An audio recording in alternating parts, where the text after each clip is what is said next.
Hey, what's going on guys, Ace here, and today we are going to review episode 3 of season 2 of Blue Lock. But of course, as always, in addition to the review, we are going to compare it to the manga and see if they did a great job adapting it, and also if they did cut or add any content, and if so, how was any of that implemented. And it goes without saying, there will be no spoilers in this video, only hints so you can understand the show better. Now, coming from the last episode, which was a complete disaster, I had high hopes for this one because it's now or never. Either they try and fix the show now or it's ruined forever. That's because this episode will have the most critical moment in all of the third selection, which means they really cannot drop the ball. But before we talk about that, let's start by exploring how many chapters did the episode actually cover. This time, it actually was 3 chapters, chapter 101, 102, 103. However, they added a few pages from chapter 104, before the last panel of Ego since it was the end of chapter 103 and the 12th volume. I am actually going to start by talking about the animation in a general sense, just so I don't repeat myself throughout the video and extend it to the heat death of the universe. Now, the first thing I've noticed, this episode actually looks much better than the previous. It actually had much better scenes, there were no weird faces like in episode 2, they actually had the hair moving for once, which makes me believe they watched my video because that was one of my biggest complaints about episode 2. Some of those calm scenes really looked stiff and they needed some animation, and as I said, moving the hair is actually very easy, and so I was really confused why they didn't do that. Now, while they added this, they actually took away something, which I think was the right move. I'm talking about the shading and lighting effects that were overused in the previous episode. They really ruined the mood of the scenes because they kinda make no sense, like why is Karaso's whole scene pinkish just because he wanna pass to Chigiri? And so I'm glad they toned this a bit. However, what actually impressed me more is their choice of scenes. They are doing a much better job here, like they've chosen specific scenes that would relay the pacing very well, and so I'm really glad.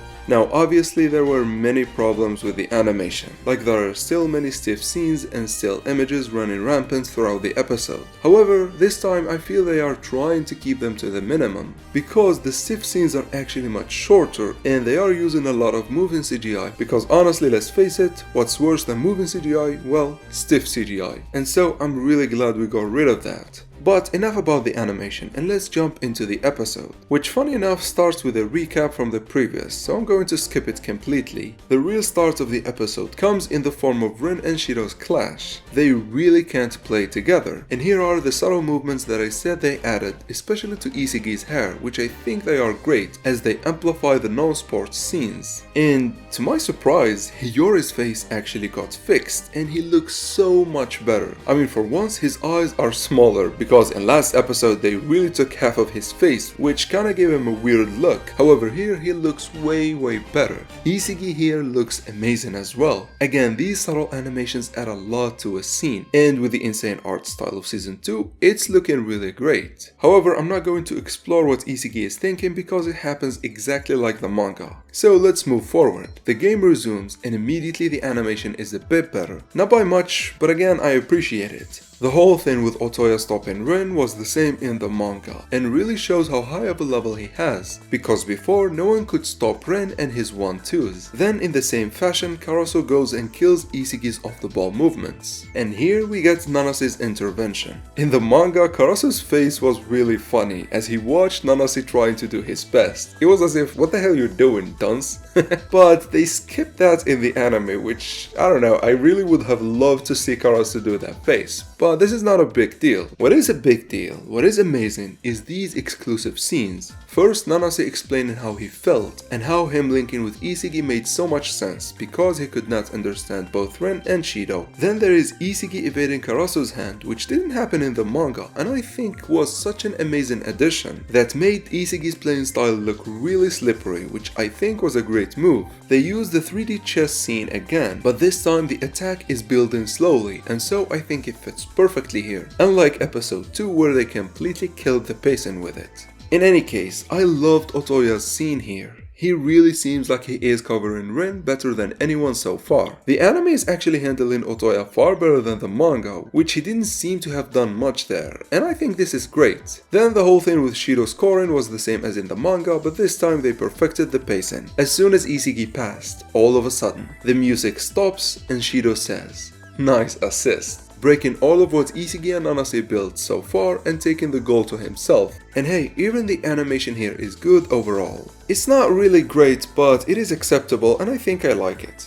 Now, funny enough, the next scene of Karasu vs Rin was actually better in the anime than the manga, because for once they showed him try to dribble and then place his hand to push Rin like he did to Shido and Isagi. But it is obvious how Rin covered it here with his elbow move, because in the manga it's not as clear. Karasu seems to have landed his hand, however in the anime Rin cut him off before he can do that. And I definitely love this, because we got to see Karasu's playing style, how he takes the ball left and right and then pushes the defender, which in this case didn't work, so he tried to pass. However, another thing that I loved happened. Isagi here completely disappeared from the scenes, and the explanation for him disappearing is actually him being in their blind spot. And I think this is really good, like they are handling the pacing really well, and I am all here for it. From there, the whole attack is basically the same as in the manga. But man, this is the low point of the episode. They really needed to add some more moving scenes here like before. And also, the use of the 3D chess scene here was a hit and miss. It explains the situation, but I don't know, it looks kinda bad and it takes way too long.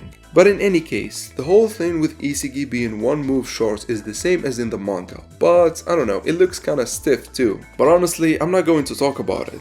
Let's get back to the episode as we get to the scene of Rin scoring. They actually used moving CGI here, which I mean it looks bad, but man, I'll take it over whatever the hell this was in episode 2. But more importantly, after this we got this really cool scene of Isagi not wanting to just pass, but rather he wanna score. He wanna win with his own goal. This is very important and I am happy they handled it this well, because Isagi remembered what Ego said, you need to dethrone the top 6. And so it's all about Isagi being a striker and it's all about him scoring. And also this starts the hint that Isagi is about to score an amazing goal, which I gotta tell you guys, they pulled it off perfectly. Again, some animation problems, but overall I really loved it. So let's talk about it. First of all, Isagi and Hiyori's conversation. So to my surprise, it wasn't just his design that got improved, but rather in this episode, Hiyori finally got his calm demeanor instead of Mr. Nice Guy that we got last episode. And I am so glad to see them correct that stupid mistake of making him seem nice. Hiyori in the manga was never stated to be nice. He's not like Nanase, he is just not an asshole like Barurin and Ego, and so I am really happy with this change. But what I am more happy about is actually this scene. We got the iconic look from him as he tells Isagi to think reflexively. You see this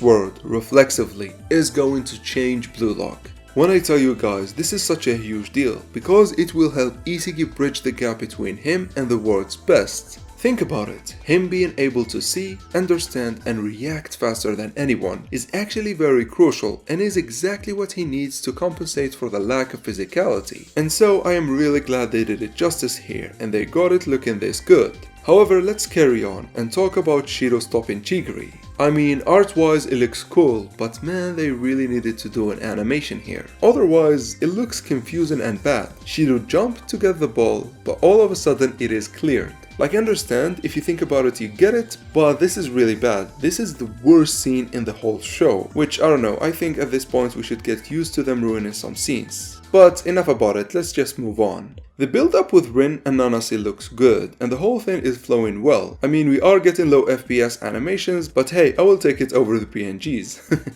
However, what I loved, what got me excited is the OST intensifying and the voice actors relaying how intense the scene is. I mean, they are following the manga, but I can feel the fast pacing really well here, and so I was really enjoying this. Then they actually used moving CGI again in a scene that I was afraid they might mess up, because if they used the chess-like 3D scene or they used the stiff images, they would kill the pacing completely. But no, the scene of both teams running towards the goal looks really good, even though it is CGI. Well, not really good or great, but good enough. More importantly, it really helped in building the pacing even further, which I really loved. However then, the studio actually threw a curveball to us with this scene. So, the art style as always is amazing, however I was afraid because things completely stopped and I felt like they killed the momentum again. However, it actually was a brilliant move. They stopped the flow of the attack and also the OST went silent, only for them to explode just like the pieces here that are surrounding Iseki. It's very simple, but I really loved it. It reminds me of Attack on Titan type of pacing, where they do calm scenes, followed by some insanely hype shots that are backed up by some insanely hype OSTs, and so I really loved it here. From there, Hiyori dribbles and we got this beautiful zoom effect, and bam, the almighty vision is shown for a second. Now, if you are wondering what this vision is about, I'll tell you.